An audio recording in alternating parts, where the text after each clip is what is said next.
Hey guys, it's MasterGuil. Um, this is something that I've never really done before. Um, this is pretty much like a bit of a tribute video that I wanted to make in dedication to my late dog, Max. I don't know if anyone has noticed or maybe thought about what happened to like Max, well, my dog and his moments. Well, I don't know if, I think I did mention it in a video or so back a while back, maybe about a year or so ago, that my dog Max is no longer with us, and this day, well, the day that I'm recording this, I don't know when this is going to be uploaded. Maybe possibly later today or maybe a little bit later down the road, but today, July 16th, 2018, marks the 2-year anniversary of my dog passing away. So I'm just gonna wanted to share with you guys a little bit, just a bit of pictures, and maybe talk about my dog for a while. Just telling you guys how much he really impacted my life ever since I was like in the prime of my elementary school, going to middle and high school, all these years. So sit back, relax, and enjoy the tribute video.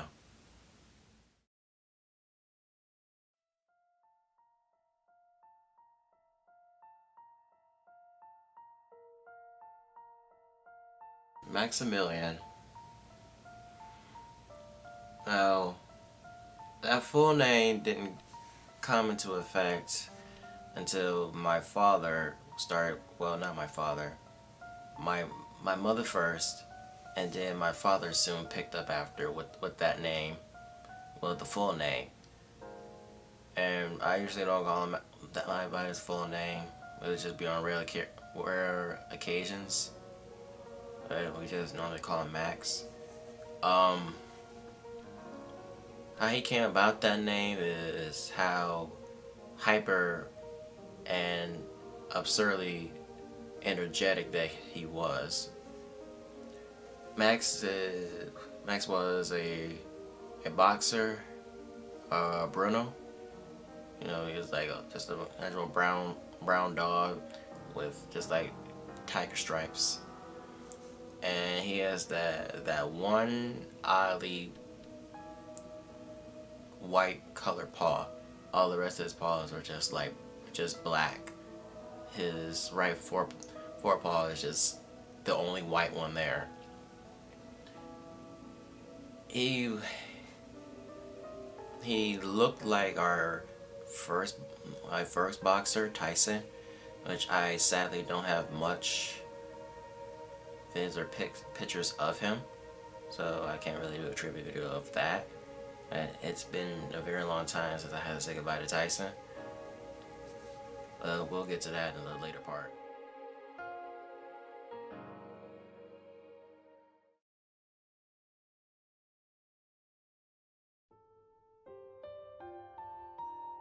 What make Max unique from Tyson is that I would say I would say Max was like an inside and outside dog. He just likes to be around people, our family per se. And he knows where the bad ones are. He knows what the good ones are, and I would deem him as a benevolent troublemaker. Like some things he would do just to get attention. Like for example, like he would randomly run into things just to get a reaction from us. That's just the sort of person that Max is. Like somehow he adapted to our personalities combined by us. I mean, my mother and father and I. He adapted to our personality, and sometimes he would really deem himself. He would think of himself as a human being.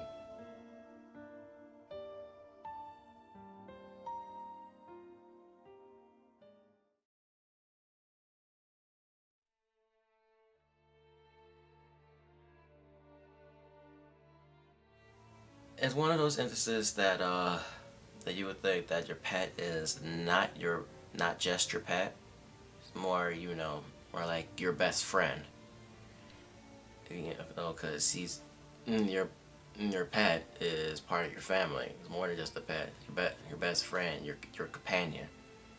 That whenever anything happens, you could just like pet, hold, play with, and whatever was happening with you during your day, all your worries and sorrows were just gone with a snap of a finger.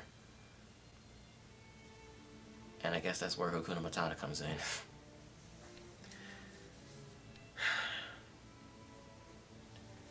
When we first got Max as a pup, he he didn't look that much different than all the other puppies that we have seen, but we had chosen him is because he just looked like our old dog. And we leave for a short time to get stuff together. We come back, next thing you know, the owner is telling us that Max will not stop crying. Like, while we were gone, Max was actually sitting down in front of a TV, watching TV, waiting for us to come back. And the owner tells us that he will not stop barking, will not stop hollering, will not stop crying or anything. And as soon as we took it, he immediately just falls asleep. Until we got to our home, and oh my God, he ran up and down the hallway so many times for a half hour straight until he collapsed in the hallway, just knocked out. He was just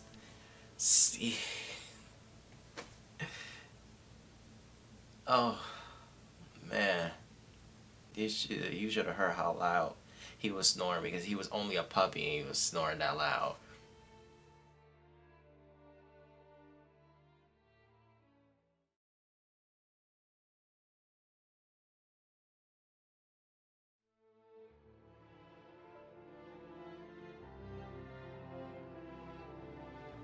Around the time that our first dog had passed away, Tyson was only 7 years old when he passed away. I do believe that, well, we believe that he died due to a heart attack. He was 7 years old at the time, and it had just passed his birthday. I just got done visiting my relative's house, who stayed around the block from where I used to stay. I come to open up my gate to walk in the house through the side door. My father comes and greets me. Well, I won't necessarily say greet. He comes out the gate with a sad look on his face, and he tells me that Tyson passed away in our backyard, behind a little clubhouse that he had built for me when I was 9 years old, 8 to 9 years old, just starting second grade at around the time. And Tyson was just laying there behind the clubhouse, where you climb the part where you climb up the ladder up into the clubhouse.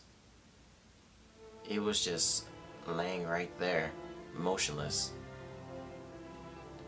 And in the morning, we came out there, buried the grave, we prayed, said our piece, and we buried him in that same spot. I bet we go to my old house. That grave will probably maybe still be there if it not hasn't been decimated by other people, which I don't doubt that. But I know you're not supposed to bury your pets, but you have to do something. So it was after a couple months later, probably 3 or 4 months later, the house was just completely quiet for a while. And this was around going into December that we decided to get another dog. But we all know that with each pet's passing, they can't replace the other. That's a well-known fact right there.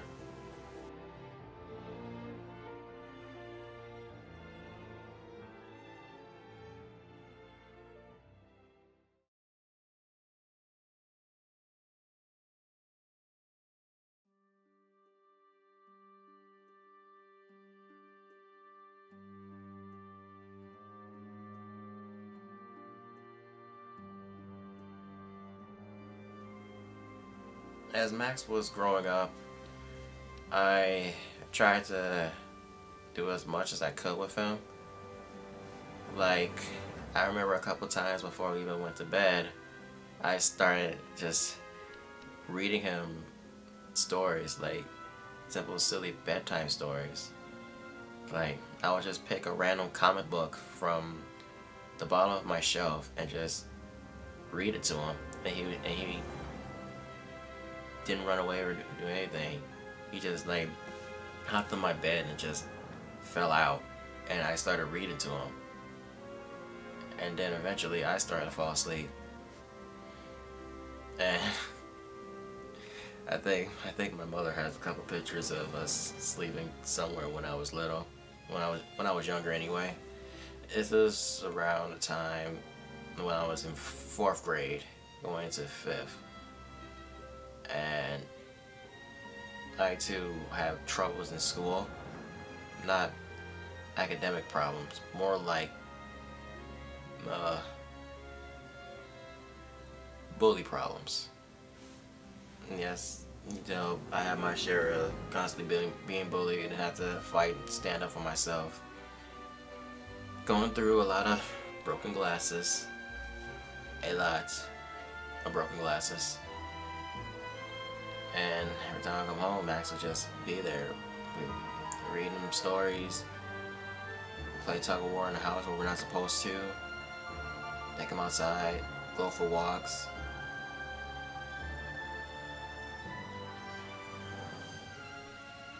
It's just those things that helps me take my mind off stuff. Even though sometimes I didn't want to, but as I got older, I got used to it, as it was part of my responsibility to take care of him, as he took care of me.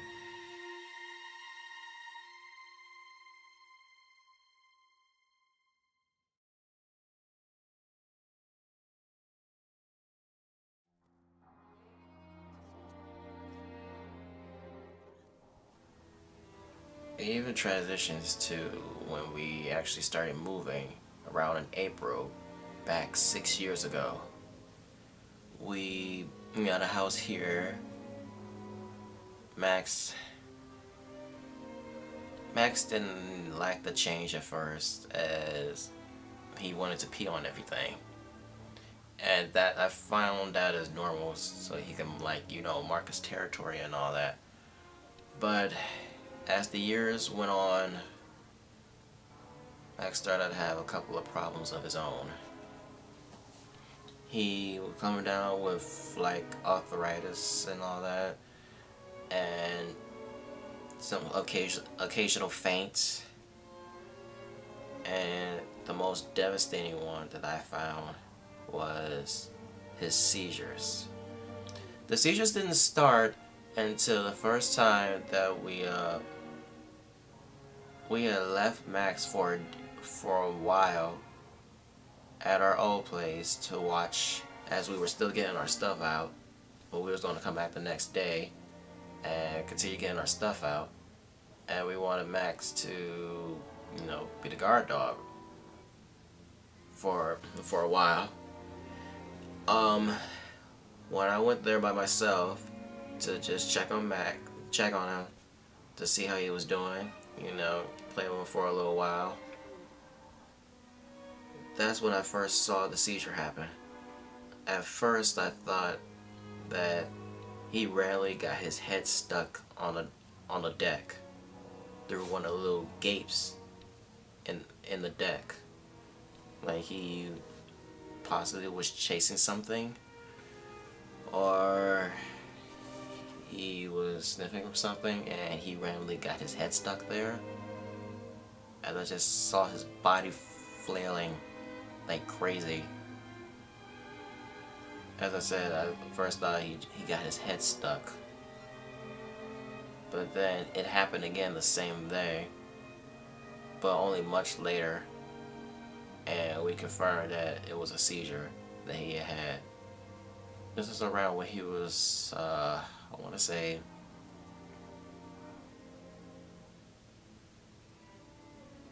5 or 6, but it didn't occur as much as it did on the later years. The later years is when we fully got accustomed to our house, the house that I'm in right now. That's when the seizures start getting a tad worse. Like he was also starting to lose his teeth at the same time. I don't know how we would have found some teeth lying around if that was the case, but most of his teeth was missing.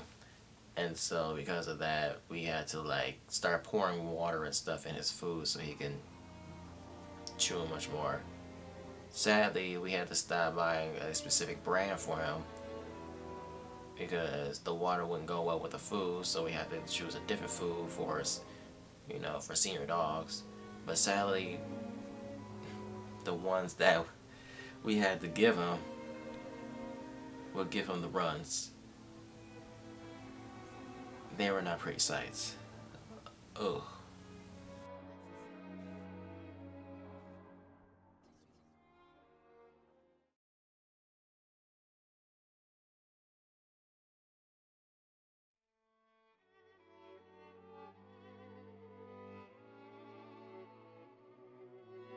Despite the medical problems, Max tried so hard to continue being the dog that we see him as. And he knew this, he could sense this, and when family and friends are over, this stuff doesn't even bother him. It doesn't hold him back, it doesn't do anything. This is around when he was like going 8, almost going on 9. He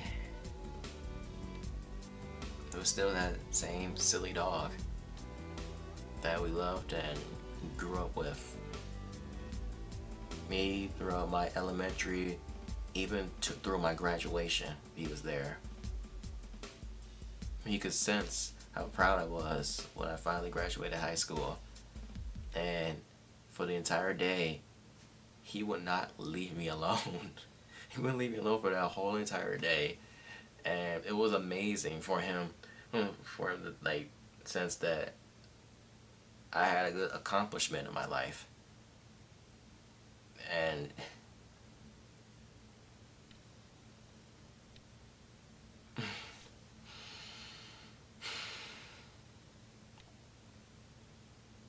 it was beautiful.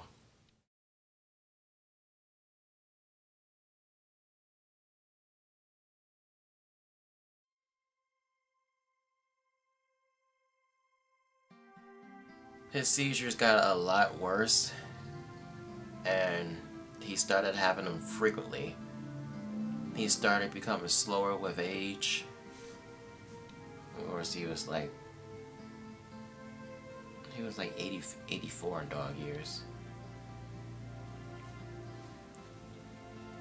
His seizure, the worst part was his seizures were to happen overnight, like around 2 to 3 o'clock in the morning. It just happened at random. And it was so nerve-wracking that my mother and father could not get any sleep, and they had to work at like 5 in the morning, 7 in the morning, etc. So they had to get up very early in the morning just to get ready for work. And they couldn't hardly get a wink of sleep because every time they were hearing like his collar shaking, we would automatically think that, oh Lord, he's having another seizure.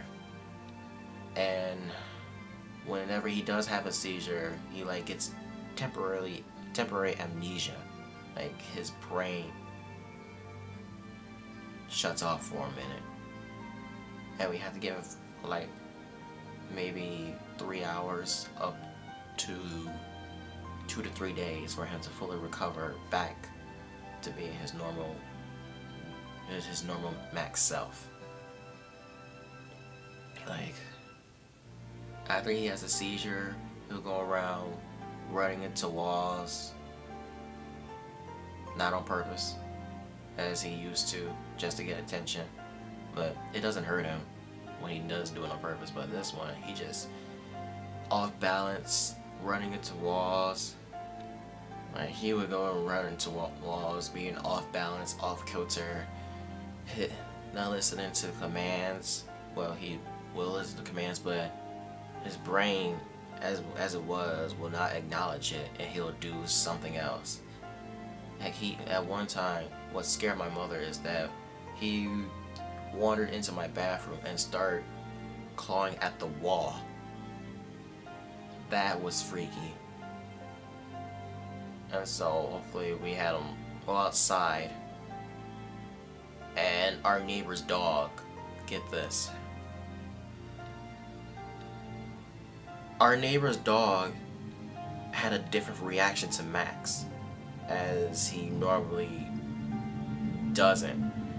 Usually our neighbor's dog and our dog is from like our neighbor's dog and our dog got along really well, and they're always run back and forth across the gates, just playing and barking with each other. We didn't think much of it for a while, until after Max had the seizure. We went outside, and the neighbor's dog just happened to be there in the morning. The neighbor's dog had a completely different reaction. The neighbor's dog took one look at Max, sniffed him a bit, and ran away with a weird look on his face. Even the dog could sense that something was wrong with Max.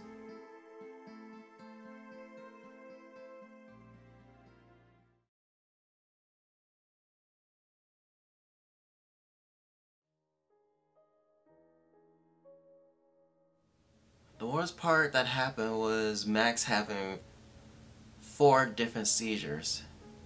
Well, not different seizures, but 4 seizures in one day. And what I heard about this was on Christmas. It happened on Christmas Day. It started in the morning, and it happened every 3 to 4 hours. The seizure happened.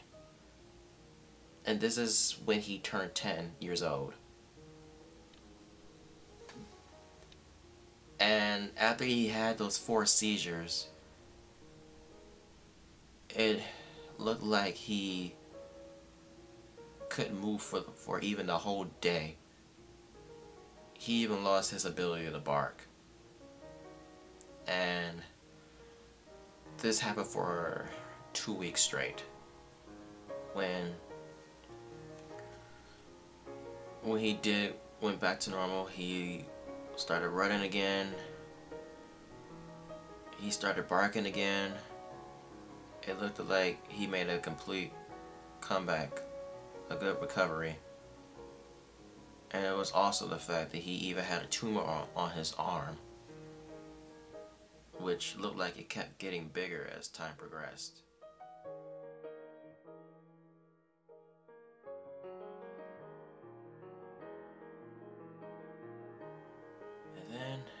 on this day 2 years ago, I had just finished walking Max, but something was really wrong from the walk. I usually try to walk him further so I can give him some exercise, and to also help his nails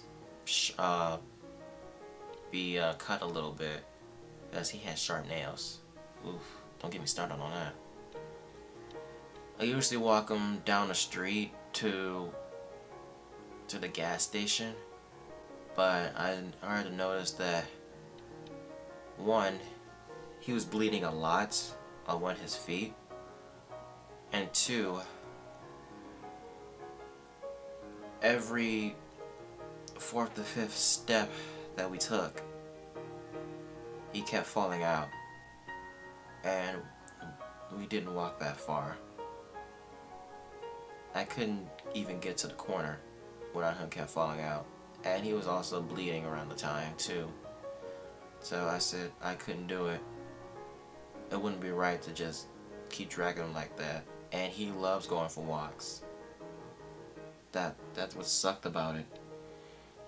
So I ended up turning around, heading back into my house, grabbing a towel and trying to clean him up again. And we walked up the stairs. Max collapsed on the stairs. And he also came across this cough that he had. We thought he got sick, but no, it was a cough that came out of nowhere, and it lasted for 3 weeks. And we also heard a strange noise that came out of nowhere in the middle of the night at our house. Max didn't move. He was still laying down in their bedroom. He didn't walk with us to go check out the noise or anything. And that's one of the things that my father said was a sure sign that it was almost time, but we didn't want to chance it yet, until we saw that Max had collapsed on the stairs, almost completely out of breath, and he would not move. And it was at that point where it was time to let him go.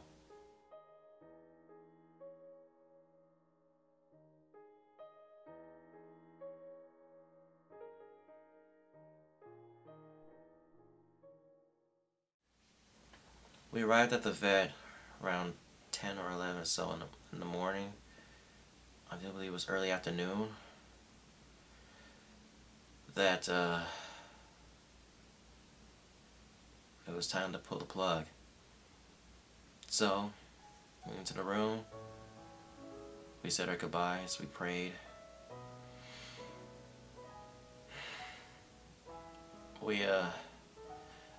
The vet gave Max the drug they used to put dogs to sleep first.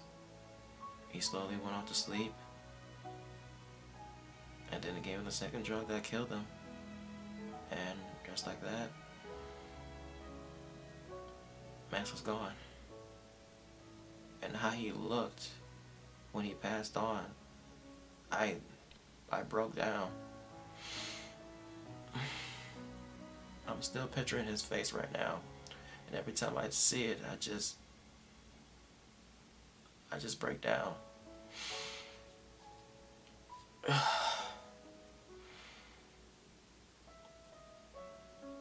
And throughout all that time, I don't know why I was thinking this. I felt like, was this right? Was it right for us to just do that? Like, I felt like it shouldn't be right that it looked like that we decide if he lives or dies. And it just felt like we just continued to send a dog to death. Like, I just killed our dog. I was feeling that for a while. And I was also thinking that maybe he wanted us to do it. To put him out of the pain, to put him out of the misery. And I want to think that way, but it's just that one thought in the back of my mind. Do we don't have the right to kill one of God's creatures. But